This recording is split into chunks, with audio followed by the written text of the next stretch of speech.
Hi ಎಲ್ರಿಗೂ. ಎಲ್ಲರೂ ಹೇಗಿದ್ದೀರಾ?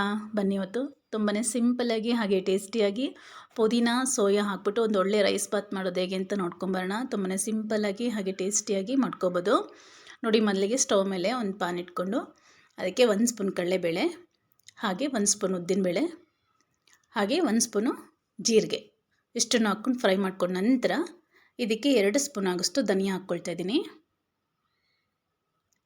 ಎಲ್ಲವೂ ಲೋ ಫ್ಲೇಮಲ್ಲಿ ಫ್ರೈ ಮಾಡ್ಕೋಬೇಕಾಗತ್ತೆ. ಧನಿಯಾ ಹಾಕ್ಕೊಂಡು ಚೆನ್ನಾಗಿ ಫ್ರೈ ಮಾಡ್ಕೊಂಡ ನಂತರ ಒಂದು 2ರಿಂದ 3 ಒಣಮೆಣ್ಸಿನ್ಕಾಯಿನೂ ಹಾಕ್ಕೊಂಡು ಚೆನ್ನಾಗಿ ಫ್ರೈ ಮಾಡಿ ಇಟ್ಕೊಳ್ಳೋಣ. ಈಗ ಇದಾಗಿದೆ, ಇದನ್ನು ಸೈಡಲ್ಲಿ ಇಟ್ಕೊಳ್ಳೋಣ. ಹಾಗೆ ಅದೇ ಪ್ಯಾನ್ಗೆ ಒಂದು ಸ್ವಲ್ಪ ಆಯಿಲ್ ಹಾಕ್ಕೊಂಡು ಖಾರಕ್ಕೆ ಎಷ್ಟು ಬೇಕಾಗುತ್ತೋ ಅಷ್ಟು ಹಸಿಮೆಣ್ಸಿನ್ಕಾಯಿನ ಹಾಕ್ಕೊಂಡು ಹಾಗೆ ಸ್ವಲ್ಪ ಪುದೀನ,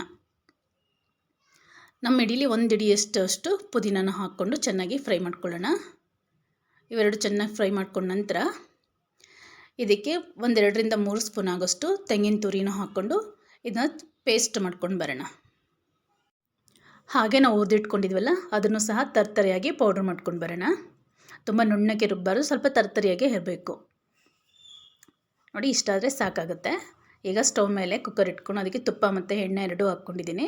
ಹಾಗೆ ಅದು ಎಣ್ಣೆ ಕಾದ ನಂತರ ಸಾಸಿವೆ ಜೀರಿಗೆ ಹಾಕ್ಕೊಂಡು ಸಿಡಿದ ನಂತರ ಸ್ವಲ್ಪ ಕರಿಬೇವನ್ನು ಹಾಕ್ಕೊಂಡು ಸಣ್ಣದಾಗಿ ಕಟ್ ಮಾಡಿರೋವಂಥ ಒಂದು ಈರುಳ್ಳಿ ಹಾಕ್ಕೊಳ್ತಾ ಇದ್ದೀನಿ. ಈರುಳ್ಳಿ ಎಲ್ಲ ಚೆನ್ನಾಗಿ ಬಾಡಿದ ನಂತರ 2 ಟೊಮೊಟೊ ಹಾಕ್ಕೊಂಡಿದ್ದೀನಿ. ಇದರಲ್ಲಿ ಬೀಜ ಎಲ್ಲ ತೆಗೆದುಬಿಟ್ಟು ಟೊಮೊಟೊ ಹಾಕ್ಕೊಳ್ತಾ ಇದ್ದೀನಿ. ಹಾಗೆ ಒಂದು 4-5 ಗೋಡಂಬಿ, ಹಾಗೆ ಇನ್ನೊಂದು ಹಿಡಿಯಾಗೋಷ್ಟು ಪುದೀನ ಇಷ್ಟನ್ನು ಹಾಕ್ಕೊಂಡು ಚೆನ್ನಾಗಿ ಬಾಡಿಸ್ಕೊಳ್ಳೋಣ.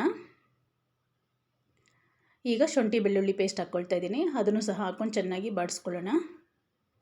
ಸೋಯಾನ ನೆನೆಸಿಟ್ಟಿದ್ದೆ, 1 ಅವರ್ ಆಗೋಷ್ಟು ತಣ್ಣೀರಲ್ಲೇ ನೆನೆಸಿಟ್ಕೊಂಡಿದ್ದೆ. ನೆನೆಸಿ ನೀಟಾಗಿ ನೀರೆಲ್ಲ ಹಿಂಡಿ ತೆಗೆದಿಟ್ಟಿದ್ದೀನಿ. ಈಗ ಅದನ್ನು ಹಾಕ್ಕೊಂಡು ಚೆನ್ನಾಗಿ 1-2-3 ನಿಮಿಷ ಚೆನ್ನಾಗಿ ಬಾಡಿಸ್ಕೊಳ್ಳೋಣ. ಇದೆಲ್ಲ ಬಾಡಿಸ್ಕೊಂಡ ನಂತರ ನಾವು ಪೇಸ್ಟ್ ಮಾಡಿ ಇಟ್ಕೊಂಡಿದ್ವಲ್ಲ ಪುದೀನ, ಹಸಿಮೆಣ್ಸಿನ್ಕಾಯಿ, ತೆಂಗಿನ ತುರಿ ಹಾಕಿ ಅದನ್ನು ಹಾಕ್ಕೊಂಡು ಹಾಗೆ ಸ್ವಲ್ಪ ಗರಂ ಮಸಾಲ, ಒಂದು ಅರ್ಧ ಸ್ಪೂನ್ ಅಷ್ಟು ಗರಂ ಮಸಾಲ, ಹಾಗೆ ನಾವು ಪೌಡ್ರ್ ಮಾಡಿ ಇಟ್ಕೊಂಡಿದ್ವಲ್ಲ ಅದನ್ನು ಹಾಕ್ಕೊಂಡು 1-2 ನಿಮಿಷ ಹಂಗೆ ಬಾಡಿಸ್ಕೊಳ್ಳೋಣ. ಈಗ ನೆನೆಸಿಟ್ಟಿರೋ ಅಂಥ ಅಕ್ಕಿನ ಹಾಕ್ಕೊಂಡು, ನಾನಿಲ್ಲಿ ಬಾಸುಮತಿ ರೈಸ್ ಬಳಸ್ತಾ ಇದ್ದೀನಿ. ನೀವು ಬೇಕಾದರೆ ನಾರ್ಮಲ್ ರೈಸ್ ಕೂಡ ಹಾಕ್ಕೋಬೋದು. ನಾನು ಅಕ್ಕಿನ ಒಂದು ಅರ್ಧ ಗಂಟೆ ನೆನೆಸಿಟ್ಟಿದ್ದೆ. ಅಕ್ಕಿನ ಪಲಾವ್ ಮಾಡೋಕ್ಕೂ ಮುಂಚೆ ಒಂದು ಅರ್ಧ ಗಂಟೆ ನೆನೆಸಿಟ್ಕೊಂಡ್ರೆ ಯಾವುದೇ ಪಲಾವ್ ಆಗಲಿ ತುಂಬ ಸಾಫ್ಟಾಗಿ ಚೆನ್ನಾಗಿ ಬರುತ್ತೆ ರೈಸು. 1-2 ನಿಮಿಷ ಹಾಗೆ 1-2 ನಿಮಿಷ ಬಾಡಿಸ್ಕೊಂಡು ನಂತರ ನೀರನ್ನು ಹಾಕ್ಕೊಳ್ಳೋಣ. ನಾನಿಲ್ಲಿ 1 ಗ್ಲಾಸು ಬಾಸುಮತಿ ರೈಸ್ಗೆ 1.5 ಗ್ಲಾಸು ನೀರನ್ನು ಯೂಸ್ ಮಾಡಿದ್ದೀನಿ. ಆಗ ಕರೆಕ್ಟಾಗಿ ಬರುತ್ತೆ ಅದ. ಹಾಗೆ ಒಂದು ಅರ್ಧ ನಿಂಬೆಹಣ್ಣು ಹಾಕ್ಕೊಳ್ತಾ ಇದ್ದೀನಿ. ನಿಂಬೆಹಣ್ಣು ಹಾಕ್ಕೊಂಡು ನೀಟಾಗಿ ಒಂದು ಸಲ ಮಿಕ್ಸ್ ಮಾಡಿಕೊಂಡು ನಂತರ ರುಚಿಗೆ ತಕ್ಕಷ್ಟು ಉಪ್ಪನ್ನು ಹಾಕ್ಕೊಳ್ಳೋಣ. ಈಗ 1 ಸ್ಪೂನ್ ಆಗೋಷ್ಟು ಮೇಲುಗಡೆ ತುಪ್ಪ ಹಾಕ್ಕೊಂಡು 2 ವಿಸಿಲ್ ಕೂಗಿಸ್ಕೊಂಡ್ರೆ ಸಿಂಪಲ್ಲಾಗಿ ಟೇಸ್ಟಿಯಾಗಿ ಸೋಯಾ ಪುದೀನ ಬಾತ್ ರೆಡಿ ಆಗುತ್ತೆ. ತುಂಬಾ ಸಿಂಪಲ್ಲಾಗಿರುತ್ತೆ. ಇದರಲ್ಲಿ ನಮಗೆ ಪುದೀನ ಮತ್ತು ಧನಿಯಾ ಫ್ಲೇವರು ತುಂಬ ಚೆನ್ನಾಗಿರುತ್ತೆ. ತಿನ್ನುವಾಗ ನಾವು ತರ್ತರಿಯಾಗಿ ಪೌಡ್ರ್ ಮಾಡಿರ್ತೀವಲ್ಲ, ಅದು ಒಳ್ಳೆ ಘಮ ಕೊಡುತ್ತೆ, ಹಾಗೆ ಒಳ್ಳೆ ಟೇಸ್ಟ್ ಕೂಡ ಕೊಡುತ್ತೆ. ಮರಿದೆ ಒಂದು ಸಲ ಟ್ರೈ ಮಾಡಿ ನೋಡಿ, ಹೇಗಿದೆ ಅಂತ ಮರಿದೆ ಕಮೆಂಟ್ ಮಾಡಿ. ಹಾಗೆ ಇನ್ನೂ ಯಾರೆಲ್ಲ ನನ್ನ ಚಾನಲ್ ಸಬ್ಸ್ಕ್ರೈಬ್ ಮಾಡ್ಕೊಂಡಿಲ್ಲ ದಯವಿಟ್ಟು ಸಬ್ಸ್ಕ್ರೈಬ್ ಮಾಡ್ಕೊಳ್ಳಿ. ವಿಡಿಯೋ ಪೂರ್ತಿ ನೋಡಿ, ಇಷ್ಟ ಆದರೆ ಮಾತ್ರ ಒಂದು ಲೈಕ್ ಕೊಡೋದನ್ನು ಖಂಡಿತ ಮರಿಬೇಡಿ. Thank you for watching. Bye.